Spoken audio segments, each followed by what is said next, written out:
Una de las principales inquietudes del ser humano desde el comienzo ha sido la cuestión de los orígenes del mundo y del hombre. Los primeros mitos pretenden ofrecer una respuesta a esa pregunta. Esas explicaciones del pasado conllevan una visión peculiar del presente y del futuro. ¿De dónde venimos? ¿Hacia dónde vamos? ¿Quiénes somos? Son como las grandes preguntas que se hacen los hombres, que luego elaboran con más raciocinio, en filosofía, pero que todos tarde o temprano pues tenemos que plantearnos, responder de alguna manera, porque esas preguntas y las respuestas que les brindamos son las que guían nuestro obrar, nuestras esperanzas. La revelación judeocristiana es la manifestación de Dios como respuesta a esos anhelos humanos. Por eso el Antiguo Testamento comienza ofreciendo los relatos de la creación del universo y de los seres humanos a partir de la nada, y el Nuevo Testamento concluye con las profecías acerca de lo que ocurrirá al final de los tiempos. Los evangelios sinópticos también terminan la predicación de Jesús con sermones escatológicos, en los cuales el Señor, cuando está a punto de morir, transmite la esperanza en un mundo nuevo que vendrá cuando se cumplan los designios divinos. Así sucede, por ejemplo, en el Evangelio de San Marcos, que es el que estamos considerando este año. La liturgia pone como telón de fondo para esta lectura la profecía de Daniel, que anuncia una gran tribulación para el pueblo de Israel, pero al mismo tiempo promete un cuidado especial de parte de Dios en medio de esas contradicciones. Dice el profeta: serán tiempos difíciles como no los ha habido desde que hubo naciones hasta ahora. Entonces se salvará tu pueblo, todos los que se encuentran inscritos en el libro. El capítulo 13 del Evangelio de San Marcos anuncia que el cumplimiento de esa profecía se da en Jesucristo, el Hijo del Hombre, del que también habla Daniel, que juzgará al mundo entero para concluir la historia presente. Dice Jesús en un discurso un poco difícil, porque es apocalíptico, de captar, de entender, más en aquella época: en aquellos días, después de esa gran angustia, el sol se oscurecerá, la luna no dará su resplandor, las estrellas caerán del cielo, los astros se tambalearán, como que toda la creación participa de ese juicio divino. Entonces verán venir al Hijo del Hombre sobre las nubes. Las nubes son el lugar de la presencia de Dios. Así, por ejemplo, en el Antiguo Testamento una nube bajaba y cubría la tienda del encuentro. Entonces, cuando Jesús habla de la nube, está diciendo que Él es Dios. Verán venir al Hijo del Hombre sobre las nubes con gran poder y gloria. Enviará a los ángeles y reunirá a sus elegidos de los cuatro vientos, desde el extremo de la tierra hasta el extremo del cielo. Los primeros judíos pensaban que esta profecía hacía referencia a la destrucción de Jerusalén por parte de los romanos, que quedó absolutamente destruida. Pero después aprendieron que en realidad el Señor estaba hablando acerca del juicio final. Como para tratar de entender un poquito más, formuló una parábola, la parábola de la higuera. Aprendan de esta parábola de la higuera. Cuando las ramas se ponen tiernas y brotan las yemas, ustedes deducen que el verano está cerca. Pues cuando vean que esto sucede, estas cosas apocalípticas, sepan que Él está cerca a la puerta, el Hijo del Hombre. En el fondo, una manera de interpretar esta enseñanza de Jesucristo es: Él está hablando del pasado, de lo que ha sucedido, en concreto este tema de la destrucción de Jerusalén. Hay que pensar que Jesús profetizó aquello y que tienen razón cuando lo ven así. Estos primeros, Jesús habló del templo, que no quedaría piedra sobre piedra. Luego, estas profecías tienen una acción presente, un actuar en el hoy del cristiano, el de hace 20 siglos y el de ahora. A nosotros esto nos está hablando. Jesús nos está diciendo que a ti y a mí nos involucra la promesa de un juicio, que tú y yo seremos juzgados junto con toda la creación. Y el futuro, cuando venga efectivamente el juicio final. Estamos terminando el año litúrgico y por eso la Iglesia va poniendo estas lecturas para nuestra consideración. Ya es el domingo 33 el que tiene esta lectura. El siguiente es en la solemnidad de Cristo Rey, que es el último domingo del año litúrgico. El siguiente ya es el primer domingo del periodo de Adviento, con el que se comienza el periodo litúrgico del nuevo año. Entonces, estos últimos días la Iglesia nos hace pensar en los ciclos temporales que se acaban, en que llega un momento en que todo termina. Hace poco estábamos celebrando la Navidad, el niño Dios nos había traído un regalo, teníamos esperanzas de un nuevo semestre, un nuevo año, y ya estamos en noviembre.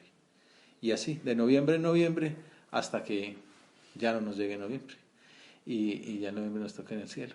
Pues entonces la Iglesia nos recuerda, porque uno a veces se le olvida esto, uno en medio de su juventud, de tantos planes, de excursiones, de salidas, no falta el que no se pierde ni una, entonces pues está aquí, está allá, ¿no? En Villavicencio, Boyacá, Cundinamarca y tal, pues piensa uno que esto no se acaba, y entonces la Iglesia sale a recordar, oiga, un momento, que esto de aquí es pasajero, esto de aquí es momentáneo, casi instantáneo. Al brillar un relámpago nacemos y aún dura su fulgor cuando morimos. Tan corto es el vivir, dice el poeta. Y a uno cuando es joven, pues 80 años le parece una inmensidad, 40 años le parece una persona de 40 años, parece un anciano, y luego resulta que el tiempo corre rápido y cuando menos piensa está en los 80. Aunque algunos se nos retrasan, gracias a Dios. Pero bueno, entonces, por eso el Señor dice la parábola de la higuera, ¿no? En verdad os digo que no pasará esta generación sin que todo suceda. El cielo y la tierra pasarán, pero mis palabras no pasarán. En cuanto al día y la hora, nadie lo conoce, ni los ángeles del cielo, ni el Hijo, solo el Padre. San Agustín glosa esto diciendo que el Señor, como dando a entender que no está en su poder decírnoslo, no porque Jesucristo no lo sepa. Jesús anuncia un mensaje de esperanza sobre lo que ocurrirá al final de los tiempos. Hay un autor que está como muy de moda ahora, al menos en esta casa, que es Robert Barron, un obispo gringo, que en un libro en el que glosa el catolicismo dice que a todo el mundo le encantan las historias de fantasmas. ¿Ustedes qué dirían? Al menos tienen alto rating, ¿no? Y entonces dice, ¿por qué será? Pues en parte por su aspecto catártico, uno ahí supera todos sus agobios y tal, ¿no? Pero también porque ofrecen alguna pista sobre otro mundo, ¿no? En medio de tanto ateísmo y tanto, no, todo se acaba cuando uno se muere, pero el tema de los fantasmas es como interesante, ¿no? Y bueno, lo digo yo que me ha tocado bendecir apartamentos de amigos míos ateos, muy ateos, pero venga, bendiga porque es que con una cortina moviéndose a medianoche, con todo cerrado, pues algo hay allá. Bueno, y no era una historia de fantasmas, ¿no? Bueno, pues a todo el mundo le encantan las historias de fantasmas, en parte por su aspecto catártico, pero también porque ofrecen alguna pista sobre otro mundo. Y añade que, más aún, las doctrinas sobre el cielo, el infierno y el purgatorio nos seducen por nuestro sentido de la justicia. Uno se da cuenta, no puede ser que alguien que se haya portado muy mal y le haya ido bien en la tierra, ¿no? Y que haya muerto millonario y tal, y esta persona, ¿no? Y luego la Madre Teresa ha dedicado toda su vida a servir, y cómo puede ser que sea lo mismo una cosa para uno que para otro, ¿no? Ahí hay como una exigencia que pone el hombre, esas ansias de justicia. En medio de tantas teorías devastadoras o fatalistas, el Señor proclama que esta vida tiene un sentido, que Dios es Padre y que todos estamos llamados a continuar viviendo como hijos suyos, como hermanos de todos los hombres, para siempre, por toda la eternidad, también después de la muerte. En eso consiste la vida eterna, que no comienza después del juicio universal, ni apenas morimos, sino desde ahora mismo, si aceptamos libremente esa invitación que tú, Señor, nos estás haciendo a imitarte, a ser tus discípulos, más aún, a dejarte vivir en nosotros. Por eso decíamos que estos mensajes de Cristo tienen una dimensión del pasado, pero otra también actual. Este mensaje es para mí hoy. Hoy estoy invitado a tomarme en serio el camino de la santidad. Hoy Jesucristo viene a mi encuentro y me habla y me invita a seguirle, a dar mi vida para siempre, a darle un sentido de eternidad a lo que hago. Estos días veía una entrevista a un psicólogo que está de moda en todo el mundo. Acá ha sacado un libro que se está vendiendo mucho, hizo un lanzamiento en Madrid, fueron 600 personas. Entonces lo entrevisté allí en un periódico. Si usted qué le diría a los jóvenes ahora, ¿no? Ahora que es un bestseller y tal, ¿qué opinas? Porque entonces es famoso por eso, porque va contra el mainstream, ¿no? Lo políticamente correcto.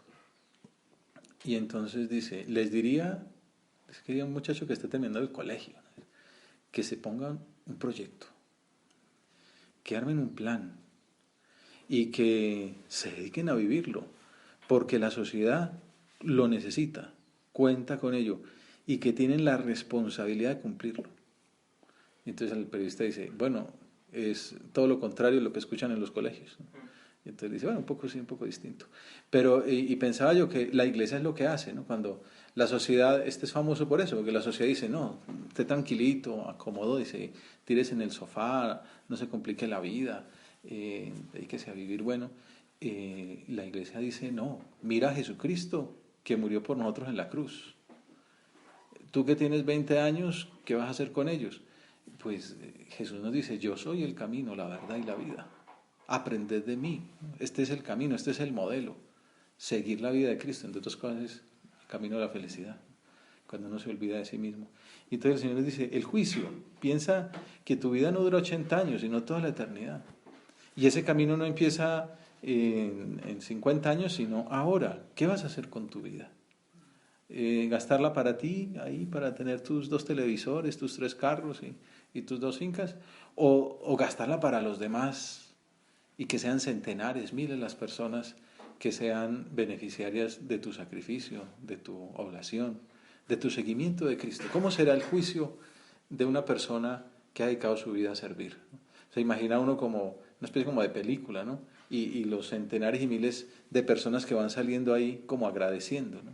La otra vez hablábamos de San Martín de Tours, que le dio media capa a un mendigo y por la noche Jesucristo se le aparece diciéndole, gracias porque el que te pidió la capa era yo, gracias por la capa.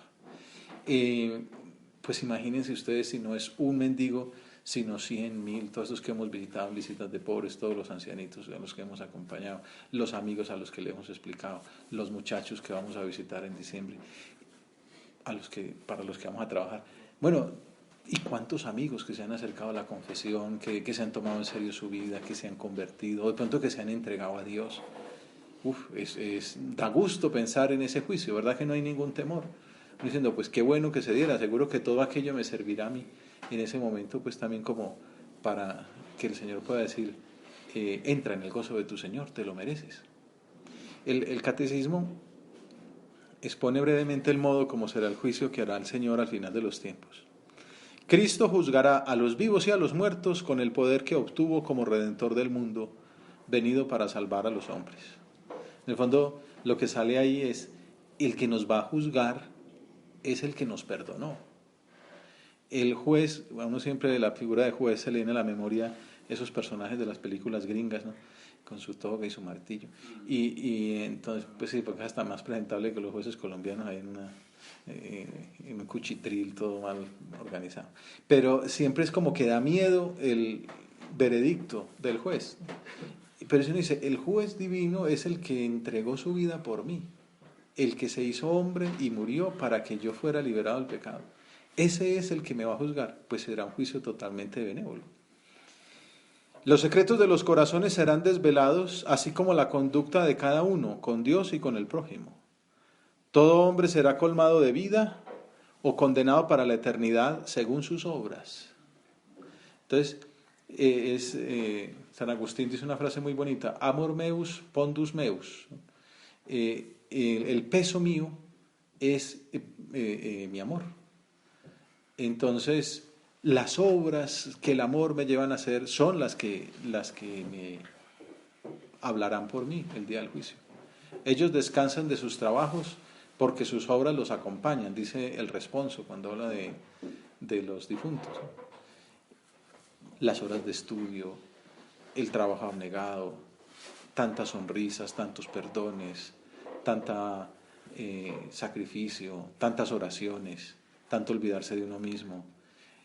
Quizá el ejemplo que alguna persona ha seguido, quizás sin que uno se entere. Unos días uno de ustedes me decía que le llamaba la atención un matrimonio de personas que luchan por vivir bien su vocación matrimonial, que no se les ve discutiendo. Incluso los mismos hijos dicen que no, que ellos no discuten. Bueno, esa pareja no sabe que aquí estamos hablando de eso, que aquella persona le sirvió ese ejemplo y le motivó a tomarse en serio su vida cristiana. Eso se sabrá el día del juicio, ¿no? No siempre que piensa que el día del juicio todo será desvelado, siempre piensa que se van a salir nuestros pecados ahí en público y qué vergüenza.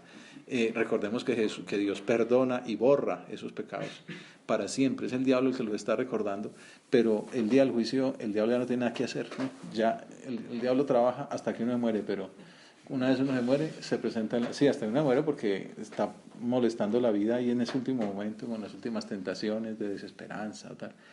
Pero en ese momento es la misericordia divina la que viene a juzgarlos. Claro, si uno libremente no quiere a Dios, Dios tampoco lo obliga, ¿no? Porque también a veces se dice, ¿cómo puede ser que Dios sea bueno permitiendo que la gente se condene, mandando a la gente al infierno? Dice, no, es que Dios no los manda al infierno, sino que respeta tanto nuestra libertad que dice, si usted no me quiere querer, yo no lo obligo a quererme. Y ese estado de odiar a Dios para siempre se llama el infierno. Lo que pasa es que cuando uno toma esa decisión para siempre, dice, qué tontería he hecho, y esto ya no tiene arreglo. Y entonces están ahí entre todos, además, una serie de egoístas entre ellos mismos juntos, pues es una cosa horrible, infernal. Pero el designio divino es de amor y de misericordia y de su casa. Todo hombre será colmado de vida o condenado para la eternidad, según sus obras. Así se realizará la plenitud de Cristo en la que Dios será todo en todos. Bueno, entonces esto nos habla de vigilancia, de preparación, de expectativa, y es a lo que la Iglesia nos invita poniendo a nuestra consideración estas palabras de la Escritura. Que pensemos que nuestra vida no tiene otro motivo que dar gloria a Dios. ¿Yo para qué nací? Para salvarme. Que tengo que morir es infalible, decía el autor del Siglo de Oro español.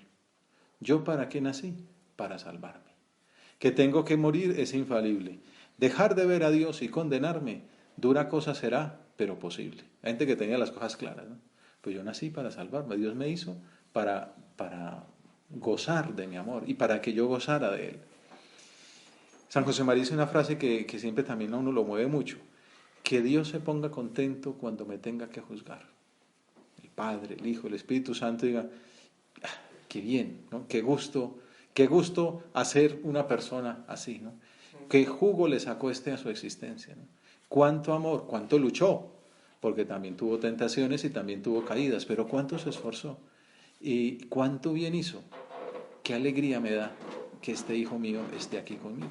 Que el Señor se ponga contento cuando me tenga que juzgar. Ese es un buen motivo para vivir. Ese es un buen lema para mi existencia. Y entonces cuando el diablo ponga una tentación o cuando yo tenga que tomar una decisión, digo, ¿con cuál decisión se pone más contento Jesús? Y ahí no falla uno.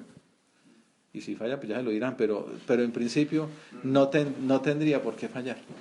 Más adelante el compendio resume en qué consiste el juicio final. Antes era cómo será el juicio, en el número 135. Ahora en el 214, en qué consiste el juicio final. De esto se han hecho obras musicales, artísticas. Vamos a leer a la mente el retablo de la Capilla Sixtina, ¿no? Miguel Ángel ahí, el juicio final.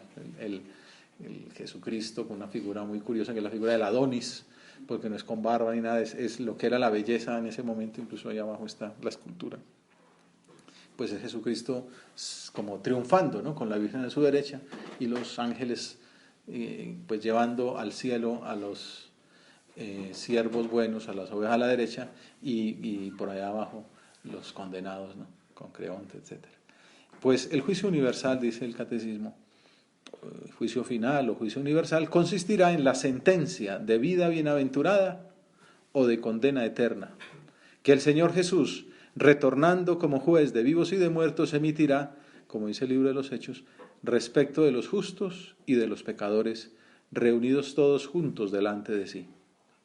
Aquí se le vino a la mente porque el Papa Francisco le gusta tanto citar esto. Él en concreto habla, pues no cita a Marcos, sino a San Mateo. Mateo 25, o sea, le da más importancia a Mateo que a Marcos. Y entonces dice que Mateo 25, que es como el protocolo con el que lo juzgan a uno. Y eso es importante, y lo dice mucho él, ¿no? Claro, es como cuando uno va a hacer un examen y entonces todo el mundo es feliz buscando, yo también lo hacía, exámenes antiguos, a ver cómo preguntan, ¿no? Y alguna vez ha pasado que lo repiten y bueno, pues la culpa es del que lo repitió, ¿no? Pero bueno, lo importante es que uno sabe, ya después yo como profesor siempre digo, pues por mí que se lo digan, ¿no? Que yo voy a preguntar cuáles son las 3 condiciones para que un pecado sea mortal, porque les sirve eso para la vida, ¿no? Para hacer examen. Y si se lo aprenden de memoria, me hacen trampa a mí, pero en realidad se hacen trampa a ellos, porque ya les quedó aprendido de memoria para toda la vida, espero. Pues bueno, entonces así es, uno se pregunta, a ver, ¿cómo es el examen? Señor, ¿cómo va a ser el juicio? Que no me coja de sorpresa ese día y no sepa que estudié todo menos lo que me iban a preguntar, como dicen los que pierden los exámenes. Entonces, el protocolo es: venid, benditos de mi Padre, porque tuve hambre y me disteis de comer, tuve sed y me disteis de beber, estuve desnudo y me vestisteis, estuve enfermo en la cárcel y vinisteis a verme. Ese es el protocolo. Serán juzgados de acuerdo con sus obras, las obras buenas, las obras de misericordia. Mañana, siempre ya el Papa Francisco instituyó que el penúltimo domingo del año sea la jornada de los pobres. Y por eso en el Vaticano ha establecido ahora un centro médico ahí en la Plaza San Pedro, incluso el mismo Papa fue a verlo. Bueno, el servicio a los pobres, a los necesitados, a los de las periferias. Eso es lo que nos va a juzgar, las obras de misericordia, las obras de caridad. Que no es solamente ir a la calle, sino empezar por la casa, perdonarse mutuamente, preocuparse por las necesidades de los que tenemos al lado, comprenderlos, disculparlos, quererlos como son, rezar por ellos. El compendio concluye diciendo que tras del juicio final, el cuerpo resucitado participará de la retribución que el alma ha recibido en el juicio particular. Es otra cosa interesante es, pues el cuerpo quedó enterrado en el año 2018, por allá en un cementerio en Chía, pero ese día ya resucitará con un cuerpo glorioso que Dios le dará, y el cuerpo también recibe la retribución que el alma mereció desde el juicio particular. Entonces, si uno se salvó, está en el cielo o en el purgatorio, ya en el momento del juicio, esa alma misericordiada, perdonada por Dios, que ha merecido la salvación, recibe el cuerpo que siempre tuvo, y entonces es una vida nueva, la vida gloriosa como la que tienen ahora Jesús o María. Muy interesante pensarlo, y se llena uno de esperanza. ¿No consiste la esperanza? Para eso nacimos. Todo lo que yo haga tiene que servirme para ese destino definitivo. No es un juicio entonces que asuste, decíamos, sino un encuentro de amor con el Padre misericordioso, por aquello de que el que juzga es el mismo que nos redimió. Por eso la misa del domingo 33 comienza con la exhortación del profeta Jeremías. Dice el Señor: tengo designios de paz y no de aflicción. Me invocaréis y yo os escucharé. San José María, pensando en esa muerte, en ese juicio, invitaba a hacerlo con una actitud sobrenatural de confianza acerca del juicio divino, respecto al cual, sin desconocer el carácter dramático del momento, como dice un profesor de escatología que comenta esto, recalca que el tiempo es breve en la tierra, desemboca en un encuentro con la Trinidad. Punto 881 de Surco, que cita la carta a los Hebreos. Aquí no tenemos ciudad permanente. Bueno, a veces se le olvida. Soltemos ya todas las amarras.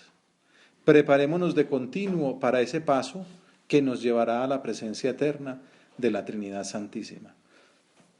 Bueno, esto nos tiene que hacer pensar, han salido cosas concretas, ¿no? De obras, de decisiones, de pensar qué voy a hacer con mi vida.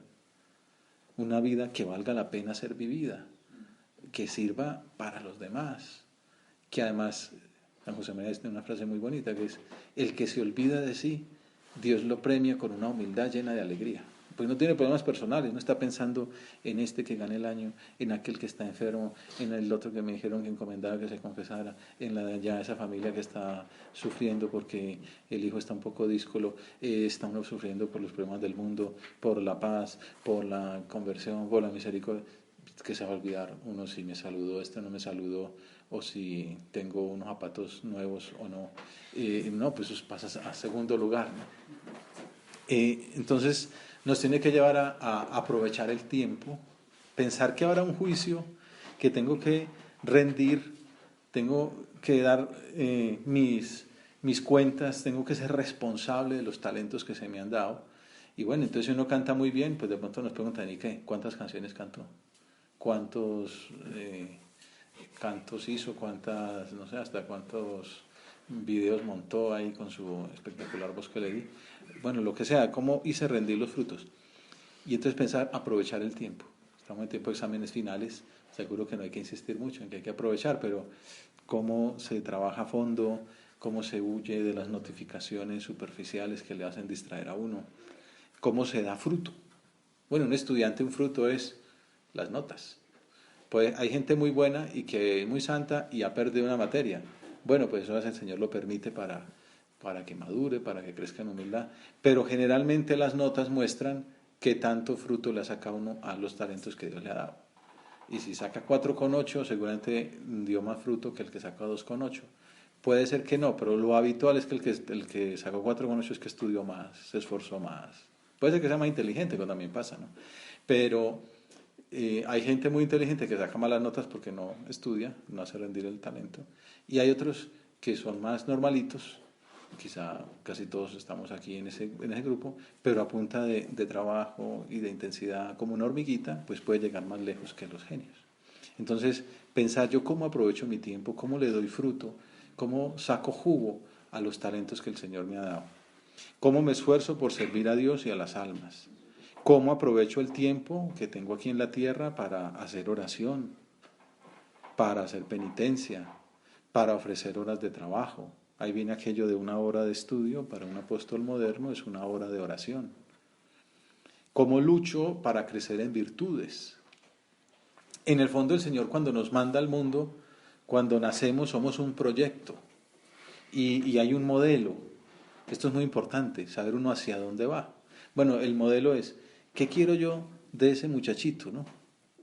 Gordito, flaquito, tal, lo que sea, pero ese muchachito que el Señor mandó hace 20 años ahí al mundo, en Chía o en Zipaquirá, o en Magangué o en Cali. ¿Qué esperaba de ese embrioncito? Decía, pues que sea otro Cristo. El modelo está, es que sea otro Cristo. Bueno, ¿cómo voy logrando yo parecerme a ese modelo que el Señor había pensado para mí? ¿Cómo crezco en virtudes, en las virtudes de Jesús y destierro los defectos, los vicios que por el pecado original están siempre atacando hasta que nos moramos?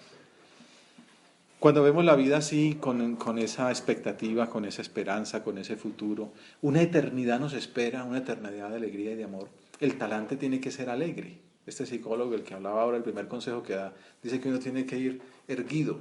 Pues da unas razones psicológicas ahí un poco curiosas, pero uno sí debe ir erguido en el sentido de que, como aquel muchacho que iba por medios de formación al comienzo del Opus Dei, y le contaba a San José María, es que usted predicó sobre ser hijos de Dios, ¿no?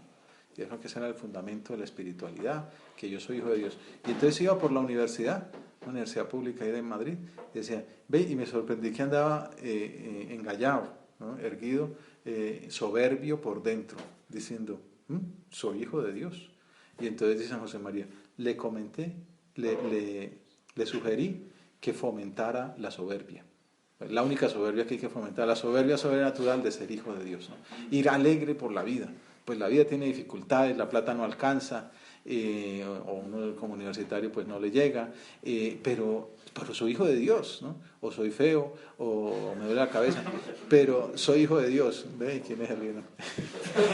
Bueno, pues por eso la oración colecta de la misa dice: concédenos vivir siempre alegres en tu servicio, porque en servirte a ti, Creador de todo bien, consiste el gozo pleno y verdadero. Contentos porque estamos sirviéndole al Señor.